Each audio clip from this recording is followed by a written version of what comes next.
Singareni private పరం కాబోతోందా? గనులపై కుట్ర జరుగుతోందా? బొగ్గు నిల్వలు దోచేస్తున్నారా? కోల్ మైన్స్ కేంద్రంగా పొలిటికల్ నిప్పురవ్వలు సెగలు రేపుతున్నాయి.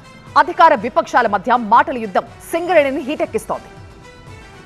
సింగరేణిలో 1600 కోట్ల రూపాయలు విలువ చేసే 40 లక్షల టన్నుల బొగ్గు స్కామ్ పై విచారణ జరపాలని కేంద్ర మంత్రి కిషన్ రెడ్డికి లేఖ రాశారు కేటీఆర్. సింగరేణిలో జరుగుతున్న అక్రమాలపై కేంద్రం ఎందుకు స్పందించడం లేదని ప్రశ్నించారు. కేటీఆర్ లేఖపై స్పందించారు కిషన్ రెడ్డి.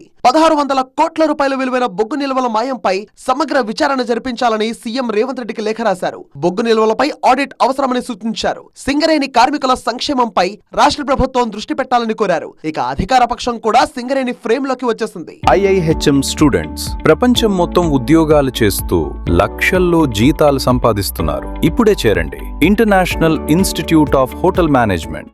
బీఆర్ఎస్ బీజేపీ విమర్శలకు కౌంటర్ ఇచ్చారు మంత్రి శ్రీధర్ బాబు. బీఆర్ఎస్ వాళ్ళు ఇంకోరేమో 12 సంవత్సరాలు అధికారంలో ఉన్నారు. వారు ఏం చేసిండ్రో చెప్పమంటా ఉన్నారు.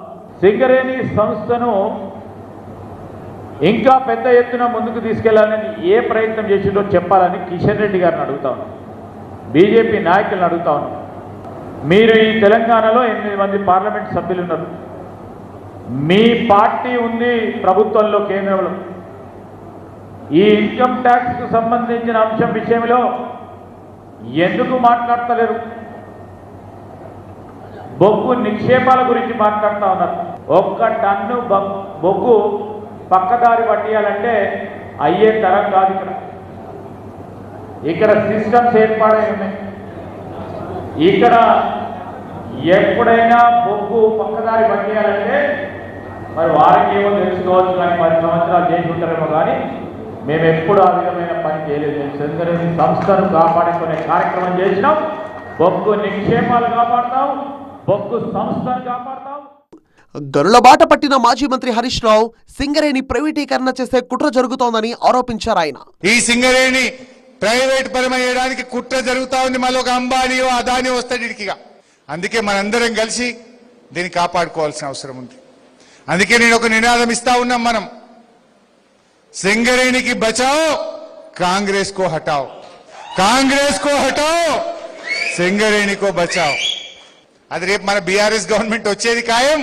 వచ్చినాక వీటిని ఒక్కొక్కరిని దొరకబట్టి బొక్కల నూకి కక్కిచ్చేది కూడా ఖాయం. ఏవో నిడిచిపెట్టాం. అందుకే వీటన్నిటి మీద సిబిఐ విచారణ జరగాలని, సింగరేణిని కాపాడాలని చెప్పి మేము డిమాండ్ చేస్తా ఉన్నాం. బీజేపీ బీఆర్ఎస్ కలిసి సింగరేణి కేంద్రానికి అప్పగించేలా కుట్ర చేస్తున్నాయని విమర్శించారు డిప్యూటీ సీఎం భట్టి విక్రమార్క. హరీష్ రావు ఆధ్వర్యంలో, అటు కిషన్ రెడ్డి గారి ఆధ్వర్యంలో ఒక కుట్ర జరుగుతాం. తెలంగాణ ప్రజల వారసత్వ సంపదగా వచ్చిన సింగరేణి కాలేజ్ ఏదో రకంగా కేంద్ర ప్రభుత్వం వాళ్ళ గుప్పెట్లో తీసుకోవడం కోసం ప్రయత్నం చేస్తాం.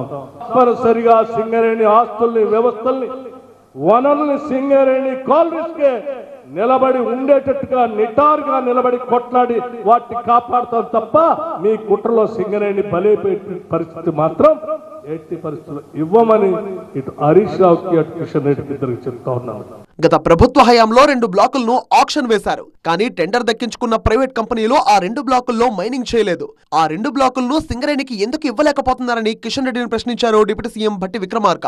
నేను కదా మిమ్మల్ని కలిసి 2 బ్లాకులు సింగరేణికి ఇవ్వని చెప్పి అడిగింది. మరి ఇంతవరకు కూడా ఆ బ్లాకులు సింగరేణికి ఎందుకు ఇవ్వలేకపోతున్నారు? కోల్ మంత్రిగా మీరు ఈ రోజు కేంద్రంలో తెలంగాణ నుంచి ప్రాతినిధ్యం వహిస్తూ ఇటు టిఆర్ఎస్ నాయకత్వం, బీఆర్ఎస్ నాయకత్వం కలిసిపోయి మమేకమై ఒక కుట్రపూరితంగా ఈ రాష్ట్ర ప్రజలకు చెందకుండా ప్రైవేటు వ్యక్తులకి దారాదత్తం చేయాలనేటువంటి కుట్ర చేస్తా ఉంటే, ఆ కుట్రని అడ్డుపడి ఆపుతున్నందుకే కాంగ్రెస్ ప్రభుత్వం పైన, ప్రజా ప్రభుత్వం పైన మీరిద్దరు కలిసి తప్పుడు ఆరోపణ చేస్తా ఉంటే, ఆ ఆరోపణలు తెలిసిన వ్యక్తిగా ఈరోజు నేను వాస్తవాలు ఈరోజు మీ ముందు పెట్టాను.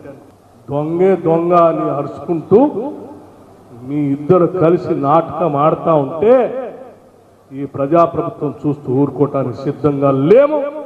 అలా ప్రధాన పార్టీలన్నీ సింగరేణి బాట పట్టాయి. మరి సింగరేణి బాట ఎటువైపు, ఎవరి వైపు అనే చర్చ జరుగుతోంది.